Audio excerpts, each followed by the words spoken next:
हाँ बच्चों, तो ऑक्टेट रूल यानी अष्टक नियम अपन ने देख लिया है। अब अष्टक नियम देखने के बाद में बेटा जी अपन आते हैं बंध के प्रकारों में, यानी बंध देखने जा रहे हैं। रासायनिक बंध कौन कौन से अपने को पढ़ने हैं, कितने ये टाइप के होते हैं। तो सबसे पहले टाइप्स ऑफ बॉन्ड यानी बंधों के प्रकार। अब बंधों के प्रकारों की बात करें तो दो कैटेगरी में बांटते हैं, प्रबल बंध और दुर्बल बंध। ठीक है, प्रबल बंध और दुर्बल बंध दो भागों में अपन बांट देते हैं। जो प्रबल बंध है, स्ट्रॉन्ग बॉन्ड है, वो मैं जो अपने को पढ़ने हैं बेटा वो चार हैं। स्ट्रॉन्ग बॉन्ड्स में चार कौन कौन से पढ़ने हैं साहब? सबसे पहला अपन पढ़ेंगे आयनिक बंध, ठीक है। दूसरा अपन पढ़ेंगे सह संयोजक बंध, इंग्लिश टर्म भी अपने को ध्यान में रहनी चाहिए, तो सह संयोजक बंध यानी कोवलेंट बॉन्ड। तीसरा अपन पढ़ेंगे कोऑर्डिनेट बॉन्ड यानी उपसह संयोजक बंध, उपसह संयोजक बंध पढ़ेंगे, ठीक है। और मेटेलिक यानी धात्विक बंध, चौथा अपन पढ़ेंगे धात्विक बंध यानी मेटेलिक बॉन्ड। तो ये चार बॉन्ड तो आते हैं स्ट्रॉन्ग की कैटेगरी में। और बेटा दुर्बल बंधों की कैटेगरी में आता है हाइड्रोजन बंध, ठीक है ना। और एक होता है वांडरवाल बंध, वांडरवाल बंध, ये दुर्बल की कैटेगरी में आते हैं। तो इस तरह से अपन दो कैटेगरी में बांटेंगे बंधों को, और इस तरह से अपन इनकी स्टडी एक एक करके करेंगे।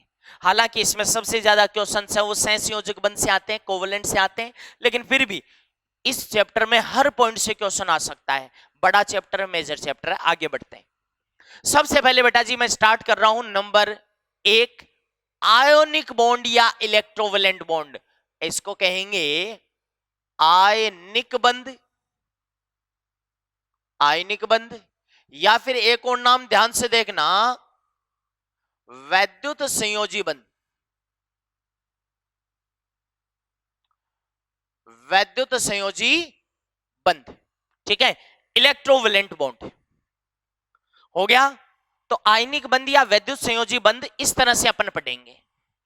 अब बात आती है कि बेटा जी एक आयनिक बंध, एक आयनिक बंध किन के बीच में बनता है? तो आप एक चीज सुन लेना कि प्राय ये धातु व अधातु के बीच बनता है। लिख लीजिए कि ये किसके बीच में बनता है भैया? प्राय धातु व अधातु के बीच में। लेकिन अगर कोई कहे सदैव तो गलत हो जाएगा भैया। प्राय लगा रहा हूं इसका मतलब है सोच समझ के लगा रहा हूं, ठीक है। कि जनरली ये किसके बीच में बनेगा? एक धातु होगी, दूसरी अधातु होगी। अब बेटा क्या होने जा रहा है देखो, कहते हैं कि जो धातु है यानी मेटल है और एक तरफ नॉन मेटल यानी अधातु है, ठीक है। अब बताइए कि धातु का मुख्य लक्षण क्या है? इलेक्ट्रॉनों का त्यागना, और अधातु का मुख्य लक्षण है इलेक्ट्रॉनों को ग्रहण करना, ठीक है। तो धातु ने इलेक्ट्रॉन त्यागा और क्या बना दिया भैया? धनायन बना दिया, ठीक है। और अधातु ने इलेक्ट्रॉन ग्रहण करके क्या बना दिया? ऋणायन बना दिया, ठीक है। तो इस तरह से आपने देखा कि धातु ने इलेक्ट्रॉन त्याग के धनायन बना दिया और अधातु ने इलेक्ट्रॉन ग्रहण करके ऋणायन बना दिया। तो अब आप बताइए कि पॉजिटिव और नेगेटिव पास पास आएंगे तो उनके बीच में क्या लगेगा? एक आकर्षण बल लगेगा, और इस आकर्षण बल को कहते हैं स्थिर वैद्युत आकर्षण बल। क्या कह दो जी? स्थिर वैद्युत आकर्षण कह दो। स्थिर वैद्युत आकर्षण बल लगेगा, इलेक्ट्रोस्टैटिक फोर्स ऑफ अट्रैक्शन लगेगा, और इसी इलेक्ट्रोस्टैटिक फोर्स ऑफ अट्रैक्शन का नाम है आयनिक बंध। क्या बोल रहा हूं जी? इसी इलेक्ट्रोस्टैटिक फोर्स ऑफ अट्रैक्शन का नाम क्या है? आयोनिक बॉन्ड यानी आयनिक बंध। तो आयनिक बंध की परिभाषा हो गई है। क्या परिभाषा है? कि धातु इलेक्ट्रॉन त्याग करके धनायन बनाता है और अधातु इलेक्ट्रॉन ग्रहण करके ऋणायन बनाता है। अब धनायन ऋणायन के बीच में एक स्थिर वैद्युत आकर्षण बल कार्य करता है, इसी को आयनिक बंध कहते हैं। लेकिन बेटा जी एक चीज मैंने बताई, इंपोर्टेंट डाल के लिखना कि ये प्राय शब्द लगाया है, इसका मतलब है यहां पे जरूर कोई ना कोई दिक्कत है। और ये देखिए जो दिक्कत है वो यहां रही, इंपॉर्टेंट डाल के लिखेंगे कि आयनिक बंध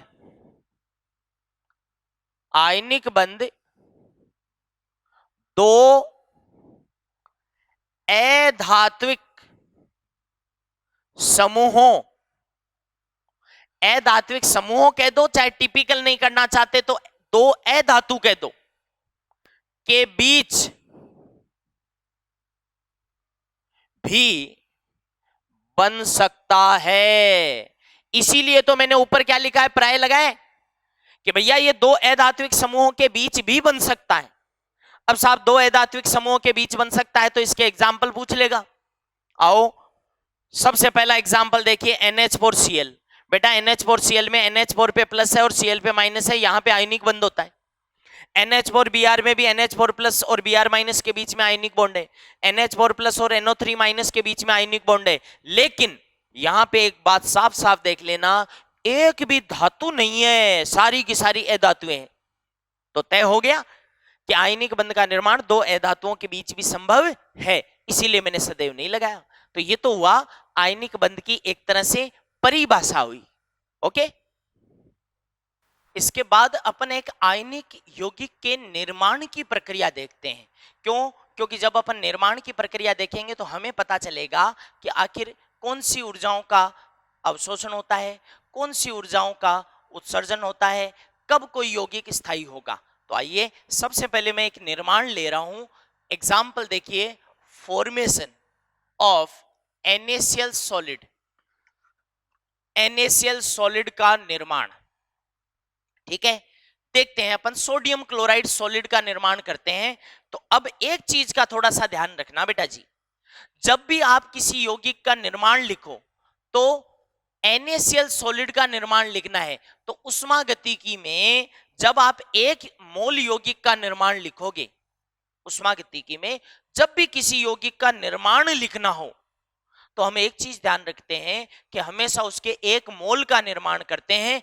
तो मैं NaCl सॉलिड के एक मोल का निर्माण करूंगा और मुझे पता है कि इसमें सोडियम Na+ के रूप में है और Cl के रूप में है।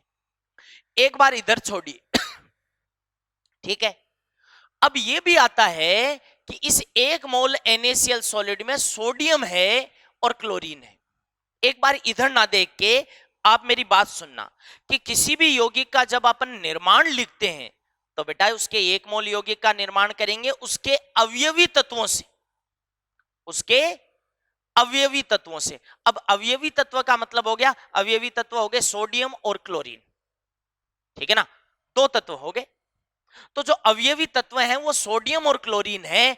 अब आपको यह करना पड़ेगा कि प्रकृति में सोडियम तो किस रूप में मिलता है और क्लोरीन किस रूप में मिलता है, ठीक है ना। तो प्रकृति में मुझे पता चला कि सोडियम तो मिलता है Na सॉलिड के रूप में। ध्यान रखना हमेशा अवयवी तत्वों के वही रूप उठाने हैं यहां पे जो प्रकृति में सबसे ज्यादा स्थायी है। यानी सीधा सोडियम किस रूप में मिलेगा, तो साहब Na सॉलिड के रूप में मिलेगा, उससे निर्माण करना है। और क्लोरीन, क्लोरीन एक द्विपरमाणुवीय गैस के रूप में होती है, die atomic gas Cl2 gas के रूप में रहती है। बैलेंस करना पड़ेगा, तो बैलेंस करोगे तो एक क्लोरीन है, इधर आधा लगा दोगे तो एक क्लोरीन हो जाएगी, ठीक है ना। चलो आगे बढ़ते हैं। अब बात आती है कि आपने इसका भी निर्माण लिख दिया, ये लो, और जब आपने इन दोनों को मिला के इसका निर्माण लिखा तो कहते हैं कि निर्माण में शामिल उष्मा को कहते हैं डेल्टा FH। F का मतलब है बेटा एंथैल्पी ऑफ फॉर्मेशन, हिंदी में बोले तो संभवन उष्मा। क्या कहते हैं इसको? संभवन एंथैल्पी या संभवन उष्मा। संभवन भी कहते हैं, निर्माण भी कहते हैं, फॉर्मेशन, ठीक है। तो संभवन की एंथैल्पी है ये, ठीक है, संभवन की एंथैल्पी, निर्माण की एंथैल्पी, ठीक है। संकेत क्या है इसका? Delta FH। अभी तक मैंने इस यौगिक का एक स्टेप में निर्माण दिखाया, लेकिन अगर आप किसी यौगिक की वास्तविक जानकारी चाहते हैं तो आप उसके मल्टीपल स्टेप्स, एक एक पद को भी देखो, एक एक स्टेप का हिसाब किताब लगाओ। तो एक एक स्टेप का जब आप हिसाब किताब लगाने बैठोगे तो देखिए जरा ध्यान से कि सोडियम सॉलिड वास्तव में उसको अंत में कहां आना है, Na+ में आना है। तो अपन सोडियम से लेके Na+ तक पहुंचेंगे पहले, यानी एक इलेक्ट्रॉन निकालना पड़ेगा। लेकिन कहते हैं कि कोई भी इलेक्ट्रॉन ठोस अवस्था से नहीं निकलता, पहले उस सॉलिड को गैस में बदलो। तो Na सॉलिड को किस में बदला, गैस में। किसी ठोस को गैस में बदलना कहलाता है ऊर्ध्वपातन। देखो एसई का मतलब है सब्लिमेशन एनर्जी, हिंदी में बोले तो यहां पे लिख रहा हूं बेटा जी, हिंदी में सब्लिमेशन को कहते हैं ऊर्ध्वपातन उष्मा। या फिर डेल्टा एच की हिंदी होती है परमाणुवीकरण की एंथैल्पी, इसी का नाम है परमाणुवीकरण की एंथैल्पी भी बोल सकते हैं। तो इसका एक और नाम होता है कणन एंथैल्पी, ये पहले भी शब्द यूज कर चुका हूं। तो इंग्लिश में सब्लिमेशन एनर्जी या फिर एंथैल्पी ऑफ एटोमाइजेशन, ए का मतलब एटोमाइजेशन, परमाणुवीकरण की एंथैल्पी। लेकिन एनसीईआरटी यहां पे कणन एंथैल्पी शब्द का इस्तेमाल भी करती है, सब्लिमेशन एनर्जी भी बोलूंगा मैं तो। और सब्लिमेशन को हिंदी में कहते हैं ऊर्ध्वपातन। जब कोई ठोस सीधा गैस में बदलता है तो वो ऊर्ध्वपातन कहलाता है बेटा, ठीक है। तो Na सॉलिड को Na गैस में बदल दिया, ठीक है। इसमें शामिल उष्मा है वो सब्लिमेशन एनर्जी बोलूंगा अब आगे से, या डेल्टा एच बोल दूंगा। ये बताइए कि ये ऊर्जा निकलेगी या देनी पड़ेगी। तो तुम कहोगे सर ठोस को गैस में बदलने के लिए तो देनी ही पड़ती है, ठोस को द्रव्य में बदलते हैं, पिघलाते हैं तो भी गर्म करना पड़ता है, और पिघलाने के बाद में वाष्प में बदलने के लिए भी गर्म करना पड़ता है, इसलिए ये ऊर्जा आवश्यक है। और केमिस्ट्री में जो ऊर्जा अवशोषित होती है, आवश्यक होती है, उसका चिन्ह पॉजिटिव आता है, इसलिए इसका चिन्ह ध्यान रखना पॉजिटिव रहेगा। फिर आगे बढ़ो। अब सोडियम गैस बन गया, आयनन विभव की परिभाषा याद करो, विलगित गैसीय परमाणु बन गया। अब आप एक इलेक्ट्रॉन निकाल दो, एक इलेक्ट्रॉन निकालोगे तो वो क्या कहलाएगा, आयनन विभव। हालांकि इसको आप IP फर्स्ट भी कह सकते हो, ठीक है ना। आयनन विभव बन गया, इसको हम जानते हैं Na+ गैस बन गया साहब, बन गया। अब Na+ गैस यहां पे बन गया, ये लो यही बनाना था, पहुंच गए आप यहां पे। Na+ गैस बन के इंतजार करेगा किसका, Cl- का। तो उधर से क्लोरीन को भी लाओ और किस में बदलो, Cl- में। अब तुम कहोगे कि सर माइनस में बदलने का मतलब इलेक्ट्रॉन जोड़ूंगा, और इलेक्ट्रॉन जोड़ना कहां हुआ था, इलेक्ट्रॉन बंधुता में हुआ था। तो इलेक्ट्रॉन बंधुता का मतलब है विलगित गैसीय परमाणु फिर से चाहिए अकेला, जबकि यहां क्लोरीन है, वो देखिए बॉन्डेड स्टेट में इस तरह का बंध है क्लोरीन क्लोरीन के बीच में। तो पहले आपको बॉन्ड तोड़ना पड़ेगा, बॉन्ड तोड़ने के लिए, बंध तोड़ने के लिए जो ऊर्जा चाहिए उसे कहते हैं बॉन्ड डिसोसिएशन एनर्जी, हिंदी में लिख लो बंध वियोजन ऊर्जा। ध्यान रखना आगे से BDE इस्तेमाल करूंगा, लेकिन इसको कहते हैं बंध वियोजन ऊर्जा, ठीक है। बंध वियोजन, बंध को तोड़ने के लिए आवश्यक ऊर्जा। लेकिन बॉन्ड डिसोसिएशन एनर्जी की एक खास बात होती है, ये हमेशा 1 मोल की होती है, जबकि यहां पे क्या है, आधा मोल है। तो आधा मोल है तो बॉन्ड डिसोसिएशन एनर्जी भी आधी कर दो, 1/2 BDE, ठीक है। और इस तरह से अकेला क्लोरीन, क्योंकि दोनों तो है ही नहीं ना, मैंने तो आधा लगा रखा है, तो एक क्लोरीन अकेला मिल गया। अब तुम कहोगे कि सर IP ये भी पॉजिटिव है, आवश्यक है, बॉन्ड डिसोसिएशन एनर्जी ये भी देनी पड़ेगी, इसलिए पॉजिटिव है। अब तक की तीनों ऊर्जाएं पॉजिटिव है। अब आओ क्लोरीन में एक इलेक्ट्रॉन जोड़ो, एक इलेक्ट्रॉन जोड़ेंगे तो कुछ ऊर्जा निकलती है, उसे क्या कहते हैं, इलेक्ट्रॉन बंधुता, EA, जानते हैं हम पहले से। और ये प्राय नेगेटिव होती है, निकलने वाली ऊर्जा होती है, ठीक है। अब बेटा जी Cl से क्या बन जाएगा, Cl- गैस, और ये लो गैसीय धनायन बन गया और गैसीय ऋणायन बन गया, बन गया। अब आगे सुनो, कहते हैं कि जब गैसीय धनायन और गैसीय ऋणायन आपस में मिलकर 1 मोल आयनिक ठोस बनाए, ध्यान से सुनना, गैसीय धनायन और गैसीय ऋणायन मिलकर जब 1 मोल आयनिक ठोस यौगिक का निर्माण करें तो इस दौरान भयंकर ऊर्जा निकलती है, और इस निकलने वाली ऊर्जा को कहते हैं हम जालक ऊर्जा। क्या कहते हैं जी, जालक ऊर्जा, लेटिस एनर्जी कहते हैं, LATTIC, लेटिस एनर्जी, ठीक है, LE। तुम कहोगे ये पॉजिटिव है ये नेगेटिव, यार मैं कह रहा हूं निकलने वाली ऊर्जा है तो ये तो नेगेटिव है और खूब ज्यादा निकलती है, ध्यान रखना। और अंततः ये बन गया। इस तरह से मैंने सोडियम क्लोराइड का एक स्टेप में निर्माण लिखा और बहुपदों में निर्माण लिखा और एक चक्र बना दिया, इसे कहते हैं बोर्न हेबर चक्र। क्या कहते हैं बोलो, बोर्न हेबर चक्र, ठीक है। ये साइकिल बोर्न हेबर साइकिल बन गया साहब। अब मैंने आपको एक बात बताई थी, हेस नाम के साइंटिस्ट ने एक नियम बताया है। हेस ने क्या कहा है कि अगर कोई प्रक्रम एक पद में हो रहा है और साथ में बहुपदों में हो रहा है, तो जो एक पद की उष्मा है वो बहुपदों की उष्माओं के जोड़ के बराबर होगी। इसलिए मैंने हेंस के नियम के अनुसार डेल्टा एफ एच को देखो इन सब ऊर्जाओं को जोड़कर बराबर कर दिया। ठीक है, सब ऊर्जाओं को जोड़कर बराबर कर दिया, लेकिन इनके चिन्ह देख लेना। ये पहली तीन ऊर्जाएं हैं, ये आवश्यक ऊर्जाएं हैं, इसलिए पॉजिटिव होती, तो मैंने प्लस प्लस प्लस लगाया।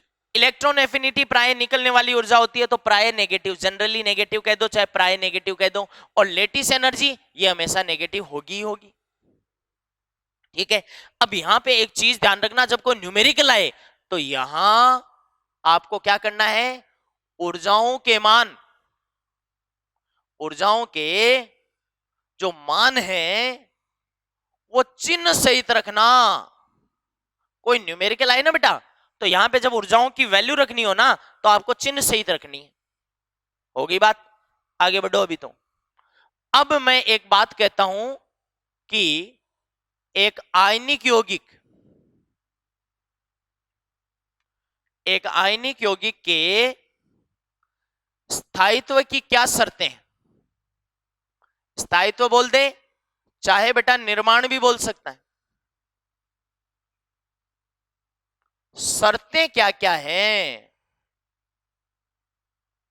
और इन शर्तों में सबसे पहली जो शर्त बता रहा हूं वो बेटा जी किसी भी प्रक्रिया में लगती है। मैं हमेशा कहता हूं कि कोई भी घर तब सही चलता है जब आमदनी ज्यादा और खर्चा कम हो, यानी उत्सर्जित ऊर्जा का मान ज्यादा है। किससे? आवश्यक ऊर्जाओं से, मतलब निकलने वाली ऊर्जाएं ज्यादा होनी चाहिए आवश्यक ऊर्जाओं से।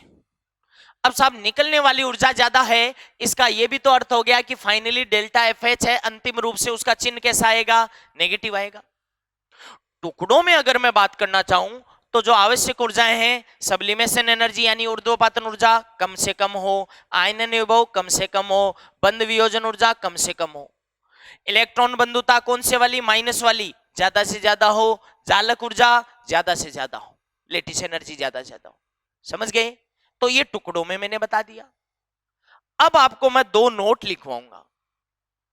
एक क्वेश्चन पूछते हैं कि एक आयनिक यौगिक के निर्माण के दौरान, ध्यान से सुनना, एक आयनिक यौगिक के निर्माण के दौरान देखा गया कि उसका आयनन विभव तो है ज्यादा और इलेक्ट्रॉन बंधुता है कम। क्या ऐसी स्थिति में भी ये आयनिक यौगिक स्थायित्व रख पाएगा? जवाब दो। तो मैं आपको बताना चाहता हूं कि ऐसी स्थिति में भी आयनिक यौगिक स्थायी हो सकता है, बशर्ते चालक ऊर्जा बहुत उच्च हो। अरे इसको ऐसे समझो, एक घर है जिसमें दो कमाने वाले हैं, एक कम कमा रहा है एक ज्यादा कमा रहा है, तो घर चलता रहेगा। यही बात है कि मान लो बाय द वे इलेक्ट्रॉन बंधुता कमजोर पड़ गई आईपी से, तो भी यौगिक स्थायी हो जाएगा, लेकिन इसके लिए जालक ऊर्जा उच्च होना आवश्यक है। ठीक है, एक चीज और सुनो भैया, तो फिर इनमें से स्थायित्व को सबसे ज्यादा प्रभावित करने वाला कारक कौन है? लिख लो नोट नंबर 2। इस प्रकार आयनिक यौगिक के स्थायित्व को सबसे प्रभावी रूप से या मुख्यतः जालक ऊर्जा प्रभावित करती है। तो सबसे महत्वपूर्ण कारक यहां कौन है? जालक ऊर्जा। ओके, तो ये एक आयनिक यौगिक का निर्माण किया और बॉन्ड हेबर चक्र बनाया। अब ऐसे अपने को कई चक्र बनाने हैं बेटा, ठीक है, और इन इंग्लिश टर्म्स का भी अपने को ध्यान रखना है। अब अपन कुछ और कंपाउंड्स के फॉर्मेशन लिखते हैं, ठीक है। जैसे अगला मेरा एग्जांपल रहेगा वो है CaF2 सॉलिड, इसका फॉर्मेशन,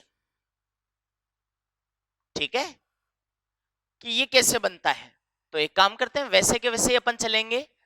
CaF2 सॉलिड का तो फॉर्मेशन लिखना है, ठीक है।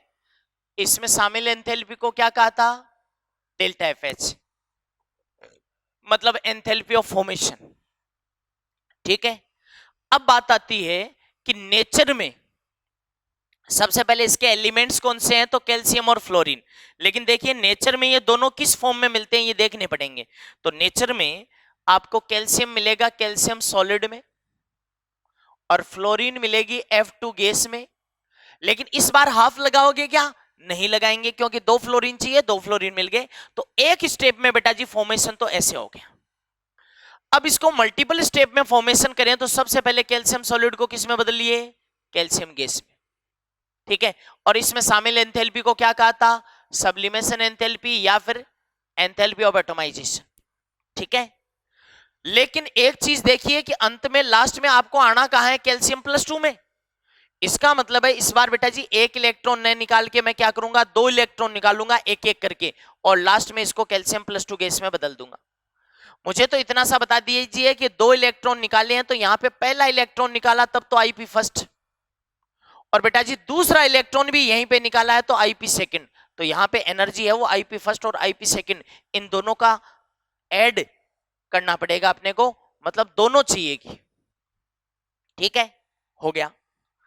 इसके बाद में F2 गैस, तो सबसे पहले मेरा क्या कहा हुआ है, आपको बॉन्ड तोड़ना पड़ता है, बॉन्ड डिसोसिएशन एनर्जी देनी पड़ती है। लेकिन इस बार आपको F और F का बॉन्ड तोड़ूंगा तो एक, लेकिन चाहिए कितने, दोनों ही फ्लोरीन चाहिए, इसलिए इसको हाफ नहीं लगाऊंगा बल्कि 2 फ्लोरीन गैस मिलेंगे आपको अब इस बार, यह चीज ध्यान रखना भाई। अब छोटा सा फर्क आने वाला है, अब आप इन दोनों ही फ्लोरीन को F माइनस में बदलना चाहते हो, इसका मतलब है बेटा जी पहले F में भी इलेक्ट्रॉन जोड़ा है और दूसरे फ्लोरीन में भी इलेक्ट्रॉन जोड़ा है। अब कुछ बच्चे क्या करते हैं यहां पे कि सर इसमें जो एनर्जी है ना वो EA फर्स्ट और EA सेकंड कर दो, नहीं, क्योंकि 2 फ्लोरीन है मेरे हाथ में, इसमें भी पहला इलेक्ट्रॉन जोड़ा तो इसकी भी EA फर्स्ट, इसमें भी पहला इलेक्ट्रॉन जोड़ा तो इसकी भी EA फर्स्ट, इसलिए बेटा जी इसको ऐसे लिखते हैं 2 EA फर्स्ट, समझ गए ना। तुम कहोगे यहां IP second into 2 IP first क्यों नहीं कहा, क्योंकि यहां एक के अंदर ही 2 इलेक्ट्रॉन जोड़े निकाले, मतलब एक में से ही 2 इलेक्ट्रॉन अपन ने रिमूव किए हैं, इसलिए आईपी फर्स्ट और आईपी सेकंड। यहां पे 2 डिफरेंट एलिमेंट्स है, डिफरेंट एटम्स, फ्लोरीन फ्लोरीन, इसमें भी पहला ही ऐड किया, इसमें भी पहला ही ऐड किया, तो इसकी भी आईपी फर्स्ट और इसकी भी आईपी फर्स्ट, यहां ध्यान रख लेना। और कहते हैं कि जब गैसीय कैटायन और गैसियस एनायन आपस में मिल जाते हैं और 1 मोल आयोनिक ठोस को फॉर्म करते हैं तो इस दौरान जो एनर्जी निकलेगी उसको लेटिस एनर्जी कहेंगे। ये लो साहब, ये बॉन्ड नेबर साइकिल बन गया किसका, CaF2 सॉलिड का बन गया, ठीक है ना।